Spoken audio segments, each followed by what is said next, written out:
This is gonna be a doozy, isn't it? Hello everyone, my name is Gabby, and welcome back to the Dragon Ball Super Review. This time reviewing episode 66. After Goku's desperate attack, it looks like Zamasu is actually injured. It turns out that the Goku Black part of him is preventing him from healing his immortal body properly, but they need an even bigger power to be able to win. So Goku suggests using the Potara earrings to fuse with Vegeta. Vegeta begrudgingly agrees, and the powerhouse Vegetto is formed once again. And it turns out Potara fusion isn't permanent for non-Kaioshin, so all the better. Vegito starts beating up on Zamasu, except then it runs out of power and they defuse before they're able to finish Zamasu off. Just as Zamasu is about to retaliate against them, Trunks appears. He tells Zamasu he's not ashamed at what he's done. All he wanted to do was save people, and that's something that Zamasu could never appreciate. The power of every human gathers into the air and channels into Trunks' sword. With the power of humankind, as well as Goku and Vegeta, Trunks attacks Zamasu and slices him in half. So, what did I like about this episode? Well, first of all, Vegito's brief appearance absolutely stole the show. It was something that everyone had been wanting to see pretty much from the start of this arc, and honestly, kind of ever since Resurrection F, to be honest. And I think his appearance was brief. I think the stuff that he did do with him was just really, really great and really done well and really entertaining. I mean, first of all, we shouldn't even mention that all of the fight between him and Zamasu was just the fight just looked amazing. Shida was back, and Shida is always amazing. And not to mention everyone else in that fight. I think it's probably one of the most consistently well-animated fights in the entire series. So that's definitely something. And the other thing that I really enjoyed about Vegetto is kind of, he had that sort of personality that people expected from him with his sort of Buu Saga self. He kind of has a bit of that cockiness and arrogance, but it's not it didn't sort of overshadow everything to the point you're like, oh my god, Vegetto, please take this seriously, everyone's lives are at stake. He's just sort of going around sort of almost cracking jokes, kind of being like, oh my god, Zamasu, why are you so serious and everything? So he's having fun with this, but he's not having so much fun with this that you immediately lose all tension and you kind of just don't even think that there's any way that they're going to lose. Because, I mean, Vegetto does kind of lose in the end. The fact is, we got a fight between two Potara fusions. It might not have been as much and as big of a deal everyone was expecting, but we did get it, and it was cool, and they did go into the implications of it, although not as deep as I wanted to, but still, it was cool. I also really liked the stuff they did with all of Zamasu's kind of fatal flaws and his demise and everything like that. They got kind of almost very literally symbolic in this. The idea that Zamasu is sort of he's basically a hypocrite and a contradiction in that, at least right now, he is a fusion between a mortal body and an immortal body, and it's he's part god and part human, but he wants to be all god, and it's literally tearing him apart. It's turning him monstrous from the inside, and that is cool. I think that is cool. It's kind of both figurative and completely literal. It's literal because the fact that he's got Son Goku in his body is what is stopping him from healing properly, and is what's stopping him from being immortal. And I mean, that's symbolic as well, because it's yeah, he's part human and he's part mortal, but because he wants to be god, he can't be god if he's using a mortal body, and all that kind of stuff. It's cool. I like it. There is a lot to decode in there, even if it's a little bit blatant. The fact that there is something to decode in there, and they clearly cared about decoding it. I think that's cool. I think that is really, really interesting. Also, this is probably going to be the most controversial thing I'm going to say at this point, but I really did like the way that Zamasu's defeat was handled, and all the stuff with Trunks and the weird kind of Genki Dama sword thing and everything like that. I know a lot of people absolutely hated this. I personally really, really enjoyed it, and let me just explain why. For me, the reason why I liked all this stuff with, everyone kind of sending their power to Trunks kind of inexplicably, and then turning into a weird kind of Genki Dama, and then getting this giant magical spirit sword, and then using it to just slice Zamasu in half. I think the reason why I really liked it is because it was basically a final episode shoujo power-up. It's something in sort of Sailor Moon, or perhaps a better example, the last 3 seasons of Pretty Cure, where it's just kind of inexplicably, everyone's just oh, okay, we need to go and send our power to the main character, then they do it, and they don't even really know why they're doing it. It just kind of always just sort of happens, and then the main character gets all that power,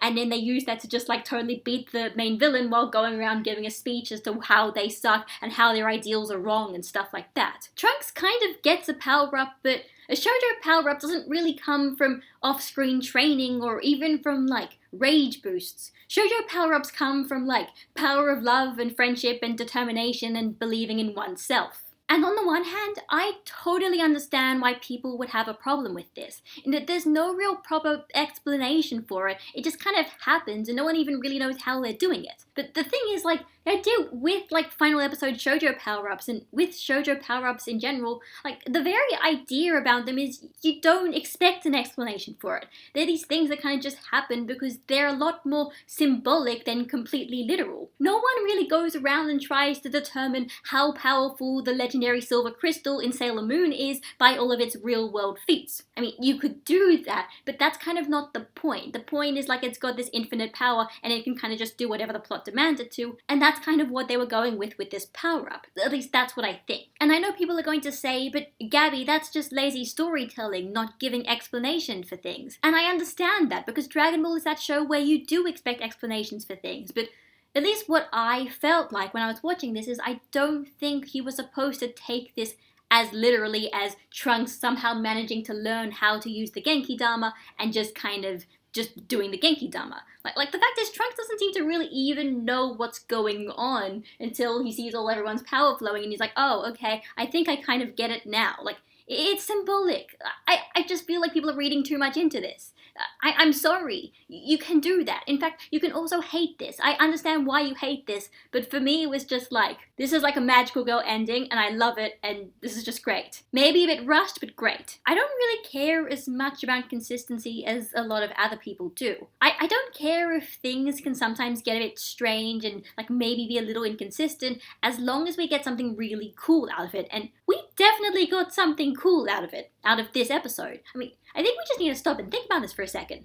Just rethink about this. You know, the final push against the main villain was done by someone who wasn't Goku. Basically, Goku didn't get the kill on an arc villain. That is damn near revolutionary. That is something I wanted from this series, like literally before Dragon Ball Super even started. I always sort of thought like, man, it would be really interesting if the main villain was defeated by someone who wasn't Goku, because it'd be a really interesting way to shake up the formula. And in fact, the ideal scenario I was thinking of someone who wasn't Goku getting the kill was in fact this exact scenario, where you introduce a character, you introduce a villain that's a lot more personal to them, so that way when they actually save the day, it feels a lot more satisfying because it feels like they have a proper, legitimate connection and a reason as to why they want to defeat them, much more than Goku wants to defeat them. That's what happened here.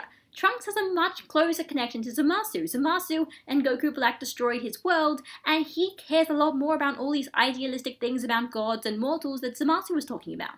Whereas we know Vegetto, Goku and Vegeta did not care at all. So I think this is just such an interesting idea. They completely changed the formula for this arc, and I think that's awesome, and that's why I don't care too much about the whole, like, but how was Trunks so powerful kind of thing.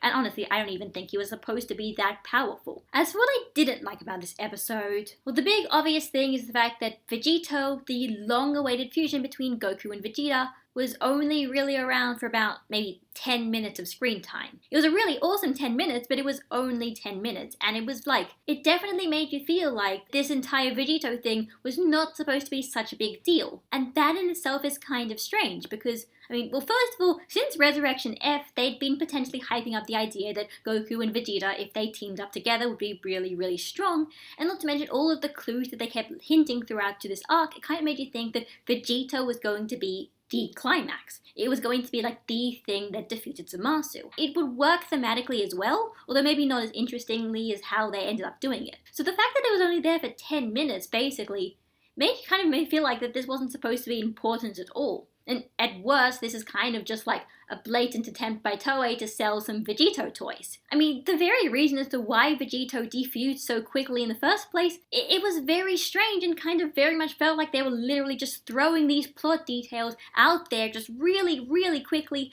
just an attempt to make sure that Vegetto wouldn't stay around for so long. It was very strange. It was almost like they wanted to use Gogeta, but then they realized that would sound way too much like the final arc in Dragon Ball GT, so they changed it to Vegetto with the last moment, and then they kind of just forgot to talk around the whole time limit thing, so they just put a time limit for that as well. And maybe you could say that this is all my fault. Maybe you could say it was just I was thinking that Vegetto was going to be a much bigger deal than it actually was. But the fact is, like, all of the next episode preview was talking about Vegetto. We have a piece of promotional art that has all of the characters with Vegetto. We have all of this Vegetto stuff being sold. Like, it felt like Vegetto was actually supposed to be a really, really big deal, so the fact that it ended up not being it was just really kind of strange. So really, my biggest issue isn't that they added all these plot elements in there, almost like retconning things in the series just so they could get Vegetto out of the way. Oh, honestly, my biggest thing was it felt like they was trying to make Vegetto such a big deal, but it was for only about 10 minutes, which kind of just makes you wonder why they were promoting it so much in the first place. The only way I can see this idea kind of getting redeemed is if, in fact, Vegetto does return in a later arc of Dragon Ball Super. Because then you could kind of use the excuse that perhaps maybe that all this stuff, this such brief appearance of Vegetto in this arc was just kind of like a warm-up, like a kind of market test, that Toei was just sort of putting in Vegetto to see how people would react to him and to see how much they could kind of sell of him with just such a brief appearance, so that maybe they could see if it got a really good reaction, they'll bring him back later on. And I know that sounds almost like kind of a stretch, but they brought back the Super Saiyan Blue Kaioken combination back for this episode. That was also another kind of just completely seeming like Toei thing that you weren't really expecting to ever come back. So if that came back for a brief period, I'm saying you could totally bring back Vegetto as well with that same excuse. The other issue, and one I think a lot of other people have addressed at this point, is probably that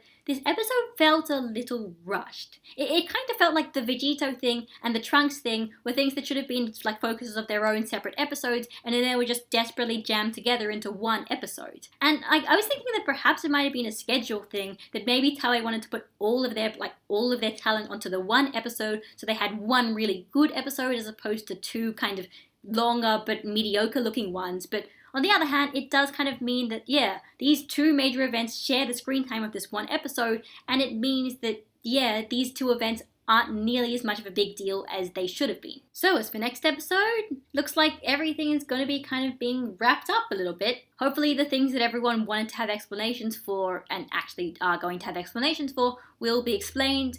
Hopefully, like, the arc will end kind of satisfyingly, and hopefully that Zeno button, if it does come into play, will not just immediately make the entire arc retroactively lose all of its tension. The fact is, that is something I've been scared of since the very beginning, and we have seen Zeno, which means someone is probably going to press the button. Hopefully it will be alright. At this point, I don't care about it too much because there has already been a big climax where everyone has given everything that they can. So it's not just like they're going to press the button prematurely before we even get to an actually interesting fight, but we'll see what's going on. It depends on next week. So that was Dragon Ball Super episode 66. I'm sorry for everyone who kind of thought it was terrible, but I really enjoyed a lot of things. Structural issues aside, weird promotional issues aside, a lot of the stuff that they put in this episode itself was all really, really interesting. There weren't really any kind of plot points that I just thought were just absolutely terrible ideas and shouldn't have even been included in the first place. The only big issues I had were kind of weird, sort of like out-of-universe, promotional, kind of like whether this is supposed to be a big deal or not issues. I didn't think that any of the content in the episode itself was bad. And not to mention, the episode was probably one of the most consistently well-animated and well-directed episodes that Dragon Ball Super has ever done. I understand why this episode has criticisms, and I understand why people are almost thinking that this kind of ruined the arc for them. It's just, for me, the things that people found issues with weren't things that I personally found issues with. And the things that I did find issues with are things that could actually be kind of fixed later on down the track in this series. So yeah, I don't think this arc is ruined. Maybe it wasn't the best climax it could have ever had, but I don't think it was the worst climax it could have ever had. I mean, I can automatically think of a worse climax right now off the top of my head, so either way, I think it was still okay. It had issues, was not perfect, but it did some really cool stuff, and the things that other people had issues with, I didn't have issues with. So I think I enjoyed it. I don't give up or anything. I'm still following this series. I'm not going to rage quit or say this is terrible. So yeah, guys, if you want to give up on this series, you can, but I'm still going to be watching it and I'm still going to be reviewing it. So that's something. So this is Gabby signing out, and I will see you all next week. Bye, guys.